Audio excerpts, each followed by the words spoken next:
Breaking অবশেষে পেনশনভোগীদের ভাগ্য বদলের ইঙ্গিত নবম পে স্কেলে বড় পরিবর্তনের ঘোষণা দিলেন প্রধানমন্ত্রী।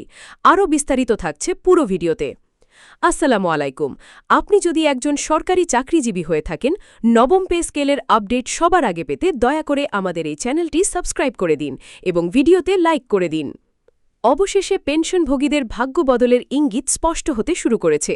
দীর্ঘদিনের অপেক্ষা, দাবি আর প্রত্যাশার পর নবম পে স্কেল নিয়ে যে বড় পরিবর্তনের কথা উঠে এসেছে, তা দেশের লাখো পেনশনভোগীর জীবনে এক নতুন সম্ভাবনার দরজা খুলে দিতে পারে।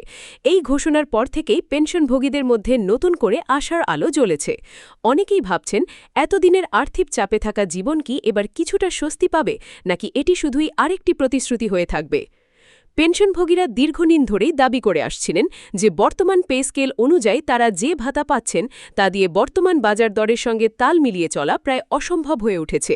দ্রব্যমূল্যের ঊর্ধ্বগতি, চিকিৎসা খরচের বৃদ্ধি এবং দৈনন্দিন প্রয়োজনীয় খরচ বেড়ে যাওয়ায় তাদের জীবনযাপন অনেক কঠিন হয়ে পড়েছিল। তাই নবম পে স্কেলের সম্ভাব্য পরিবর্তনের খবর তাদের জন্য যেন এক স্বস্তির বার্তা হয়ে এসেছে। কিন্তু এই স্বস্তি কতটা বাস্তব হবে, সেটাই এখন বড় প্রশ্ন। নতুন যে প্রস্তাবের কথা সামনে এসেছে, সেখানে পেনশন বৃদ্ধির হার নিয়ে বড় একটি ইঙ্গিত পাওয়া যাচ্ছে। আলোচনায় রয়েছে যে পেনশন ভাতা গড়ে ২৫ থেকে ৪০% পর্যন্ত বাড়ানো হতে পারে। কিছু ক্ষেত্রে, বিশেষ করে নিম্ন পেনশন প্রাপ্তদের জন্য এই বৃদ্ধি ৫০% পর্যন্ত পৌঁছাতে পারে বলে ধারণা করা হচ্ছে। এর ফলে যারা এতদিন খুব সীমিত আয়ে জীবনযাপন করছিলেন, তারা কিছুটা হলেও স্বস্তির নিঃশ্বাস ফেলতে পারবেন। এই পরিবর্তনের মূল লক্ষ্য হচ্ছে পেনশনভোগীদের আর্থিক নিরাপত্তা নিশ্চিত করা। সরকার বুঝতে পেরেছে যে যারা জীবনের দীর্ঘ সময় দেশের সেবা করেছেন, অবসর জীবনে তাদের একটি সম্মানজনক ও স্বস্তিদায়ক জীবন পাওয়ার অধিকার রয়েছে। সেই দিক বিবেচনা করেই নতুন পে স্কেলে এমন কিছু সংশোধন আনা হচ্ছে যা তাদের আয় বাড়াতে সহায়ক হবে এবং বাস্তব জীবনের ব্যয়ের সঙ্গে সামঞ্জস্যপূর্ণ হবে। নতুন প্রস্তাবনায় আরও বলা হচ্ছে, যারা অনেক বছর আগে অবসর নিয়েছেন এবং বর্তমানে তুলনামূলক কম হারে পেনশন পাচ্ছেন, তাদের জন্য বিশেষ সমন্বয়ের ব্যবস্থাও রাখা হতে পারে। এই ক্ষেত্রে অতিরিক্ত ১০ থেকে ১৫% পর্যন্ত সমন্বয় যোগ হতে পারে, যাতে পুরনো ও নতুন পেনশনভোগীদের মধ্যে যে বৈষম্য ছিল তা অনেকটাই কমে আসে। এই উদ্যোগটি বিশেষভাবে প্রশংসিত হচ্ছে, কারণ এটি দীর্ঘদিনের একটি বড় অসামঞ্জস্য দূর করতে পারে। শুধু পেনশন বৃদ্ধি নয়, বরং চিকিৎসা সুবিধা, উৎসব ভাতা এবং অন্যান্য সুযোগ সুবিধার ক্ষেত্রেও পরিবর্তনের ইঙ্গিত পাওয়া যাচ্ছে। চিকিৎসা ভাতা ২০ থেকে ৩০% পর্যন্ত বাড়ানোর প্রস্তাব রয়েছে বলে জানা যাচ্ছে। একই সাথে উৎসব ভাতা বা বোনাসেও ১৫ থেকে ২৫% পর্যন্ত বৃদ্ধি আনার বিষয়টি আলোচনায় রয়েছে। এসব পরিবর্তন পেনশনভোগীদের জীবনে বাড়তি স্বস্তি এনে দিতে পারে। এদিকে অর্থনীতিবিদরা বলছেন, এই ধরনের পরিবর্তন একদিকে যেমন পেনশনভোগীদের জন্য ইতিবাচক, অন্যদিকে সরকারের ওপর আর্থিক চাপও বাড়াতে পারে।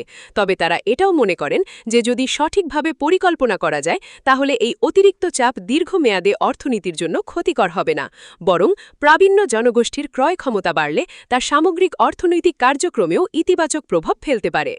পেনশনভোগীদের মধ্যে অনেকেই ইতিমধ্যেই এই ঘোষণাকে স্বাগত জানিয়েছেন। তারা মনে করছেন, যদি এই প্রস্তাব বাস্তবায়িত হয়, তাহলে তাদের জীবনযাত্রার মান উল্লেখযোগ্যভাবে উন্নত হবে। বিশেষ করে যারা শুধুমাত্র পেনশনের উপর নির্ভরশীল, তাদের জন্য এটি হবে একটি বড় সহায়তা এবং নতুন করে বাঁচার প্রেরণা। এছাড়া নতুন পে স্কেলে ইনক্রিমেন্ট বা বার্ষিক বৃদ্ধির হার নিয়েও আলোচনা চলছে। বর্তমানে যে হারে ইনক্রিমেন্ট দেওয়া হয় তা বাড়িয়ে ৫ থেকে ৮% করার প্রস্তাব উঠেছে।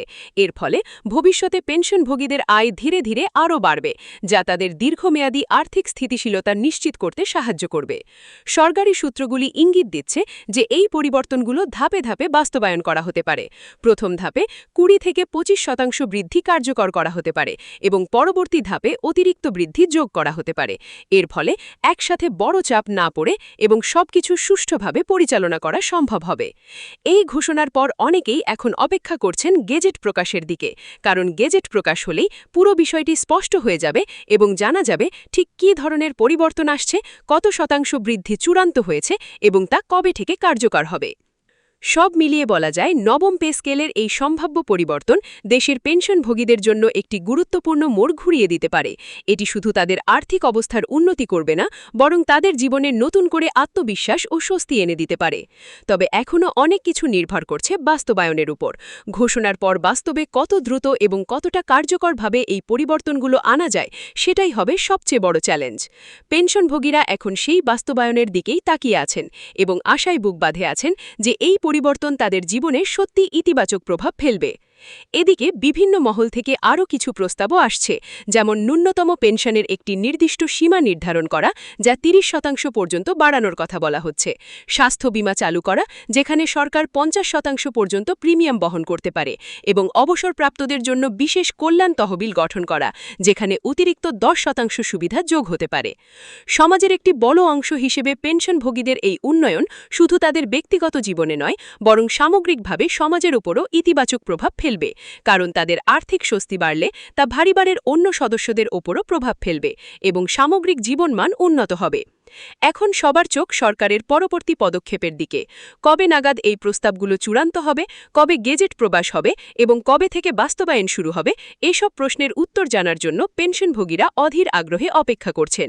এই পরিবর্তন যদি বাস্তবে রূপ নেয়, তাহলে এটি হবে পেনশনভোগীদের জন্য একটি নতুন যুগের সূচনা।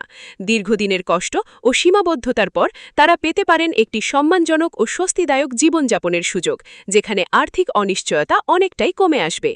সময়ের সাথে সাথে আরও নতুন তথ্য সামনে আসবে এবং প্রতিটি আপডেট পেনশনভোগীদের জন্য অত্যন্ত গুরুত্বপূর্ণ হয়ে উঠবে।